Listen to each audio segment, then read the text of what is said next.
ఆయన ఒక భగవంతుడు అక్కడ కూడా అందరికీ కూడా ఈ రోజున అంటే ఆ సమాజంలో పుట్టినటువంటి అంబేద్కర్ గారు ఆ కులం యొక్క ఆర్థిక వ్యవస్థ వాళ్ళ జీవన సవలి ఏ రకంగా ఉంటుందో తెలిసిన వ్యక్తిగా అంబేద్కర్ గారిని ఆ రాజ్యాంగానికి ఆ రోజు ముందు పెట్టడం జరిగింది నెహ్రూ గారు. ఏం ఆషామాషి కాదు. నిన్న మొన్న పుట్టిన మీరు ఇట్లా మాట్లాడితే ఎట్లా? ఇంత చరిత్ర ఉన్నది, చాలా పెద్ద చరిత్ర ఇదంతా కూడా. ఆ రోజు మన దేశంలో ఉన్న సమస్త కులాలు, సమస్త మతాలు, హిందువులు కానీ, ముస్లింలు కానీ, క్రైస్తవులు కానీ, ఎస్సీలు కానీ, ఎస్టీలు కానీ, మైనారిటీస్ కానీ, అన్ని కులాలు, ఉపకులాలు ఎన్నో ఉన్నాయి, కుల వృత్తుల కులాలు, ఇవన్నిటిని కూడా సమీకరించి గుర్తించి ఒక రాజ్యాంగాన్ని ఏర్పరిచిన వ్యక్తి ఆనాడు బిఆర్ అంబేద్కర్ గారు. ఇదేమి ఆషామాషి కాదు. మీరేదో పార్లమెంటులో డైవర్షన్ పాలిటిక్స్ మీరు చేస్తున్నారు, కానీ ఇంత దుర్మార్గము నిండు సభలో పార్లమెంటులో మరి అంబేద్కర్ గారిని అంత కిర్చపరిచే విధంగా మాట్లాడము, దానికి ఇంకేదో కారణాలు అమిత్ షా గారు చెప్పారు. నేను అది కూడా మీ ముందు అది కూడా చెప్తున్నాను. నేను అమిత్ షా గారు ఏదో పార్లమెంట్లో మాట మాట్లాడాడు.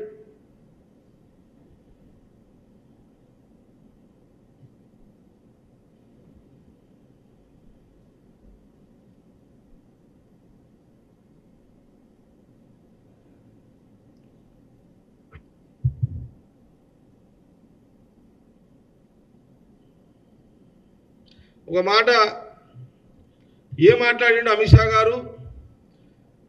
అంబేద్కర్ గారు ఏమైనా దేవుడా? పదే పదే మీరు అంబేద్కర్ గారి నుంచి ఎందుకు ప్రస్తావన చేస్తున్నారు? రాహుల్ గాంధీ గారు అని ఆయన ఒక హోమ్ మినిస్టర్గా మరి అమిత్ షా గారు అనడము, ప్రధానమంత్రి మోడీ గారు దాన్ని సమర్థించడం. ఒక విషయాన్ని చెప్తున్నాను, ఏమన్నాడు అది? అదేంది? నువ్వు చెప్పు. నువ్వు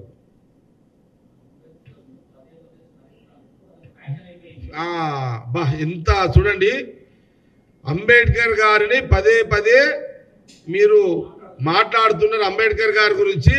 అది మీకు ఫ్యాషన్ అయిపోయింది. భగవంతుని గురించి మాట్లాడితే పుణ్యం వస్తుంది అని చూడు ఎంత మాట. నేను కాంగ్రెస్ పార్టీ, తెలంగాణ కాంగ్రెస్ పార్టీ పరంగా బీజేపీ నాయకులకు నేను అడుగుతున్నా, చెప్పదలుచుకున్నా, అంబేద్కర్ రాజ్యాంగం వేరు, భగవంతుడు వేరు. అమిత్ షా గారు, మీరు దేవుని మొక్కినట్టు భగవంతుని మొక్కి మీరు పబ్లిసిటీ చేసుకుంటారు. రాహుల్ గాంధీ గారు ఇంట్లో దేవుని మొక్కి పబ్లిసిటీ చేసుకోడు.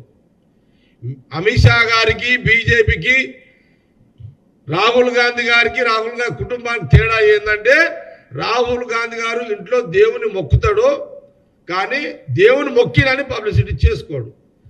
మీరేమో దేవుని మీరే మొక్కుతున్నట్టు మీరు పబ్లిసిటీ చేసుకుంటారు.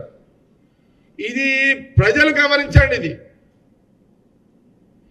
భగవంతుడు అనేది ప్రతి మనిషికి సంబంధించిన ఒక ఆత్మవిశ్వాసం, ఒక నమ్మకం, ఒక శక్తి, ఒక ధైర్యం.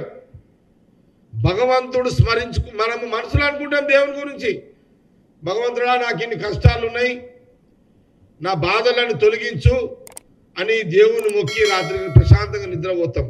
ఏదో ఒక రోజు దేవుడు మార్గం చూపిస్తాడని ఒక నమ్మకం. అది భగవంతుడు వేరు, రాజ్యాంగం వేరు. అంటే అమిత్ షా గారికి, బీజేపీలోకి ఈ జ్ఞానం లేకపోయింది. ఎవరైనా ప్రజా సమస్యల మీద గలమెక్కుతారు ఎక్కడైనా పార్లమెంట్లో. దేవుని మొక్కేది పార్లమెంట్లో కాదు, అది ఎవరి మనసులో వాళ్ళు దేవుని మొక్కుతారు, దేవుని కోరికలు కోరుతారు, దేవుని మీద భారం వదిలేస్తాము. దేవుని యొక్క ఎప్పుడు మనకు కోరిక తీరుస్తాడో ఎదురు చూస్తామో అదొక నమ్మకం, అదొక ధైర్యం మనకు. అది రాహుల్ గాంధీ గారు దేవుని ఇంట్లో మొక్కొస్తాడు ఆల్రెడీ. ఆయన ఏమి దానికి ఫోటోలు, నేను దేవుని మొక్కిన ఫోటోలు తీసుకోడు. మనుషులం ఎవరమైనా ఇంట్లోనే మొక్కుతాము. అందరూ ఫోటోలు తీసుకోవాలా దేవుని మొక్కినట్టు? కానీ అమిత్ షా బీజేపీ వాళ్ళు దేవుని మొక్కినట్టు ఫోటోలు తీసుకుంటారు. అట్లా కాబట్టి కదా మీరు పార్లమెంట్లో కూర్చున్నారు. జనాలకు దానికే కనెక్ట్ అయ్యి మీకు మోసపోయారు. కానీ భగవంతుడు ప్రతి మనిషికి సంబంధించిన ఎవరి వ్యక్తిగత వాళ్ళకి సంబంధించిన అంశము దేవుని మనసులోనో గుడిలోనో లేకపోతే మనము మొక్కుతాం దేవుణ్ణి. కానీ పార్లమెంట్లో మాట్లాడాల్సింది ఏంది? ప్రజా సమస్యల మీద మాట్లాడతాం. అలాంటి రాజ్యాంగం తెచ్చిన వ్యక్తే బిఆర్ అంబేద్కర్ గారు అనేది అంశం. ఈ ఆలోచన బీజేపీ నాయకులకు కూడా రాకపోవడం, దేవుని పేరు చెప్పుకొని బతుకుతున్న బీజేపీ నాయకులకు ఈ ఆలోచన లేకపోవడం చాలా బాధ అనిపిస్తుంది. తెలంగాణ కాంగ్రెస్ పార్టీ దీన్ని తీవ్రంగా ఖండిస్తుంది. అయితే చెప్తున్నా, ఒక్క సెకండ్ చెప్తున్నది కూడా. కాబట్టి మీరు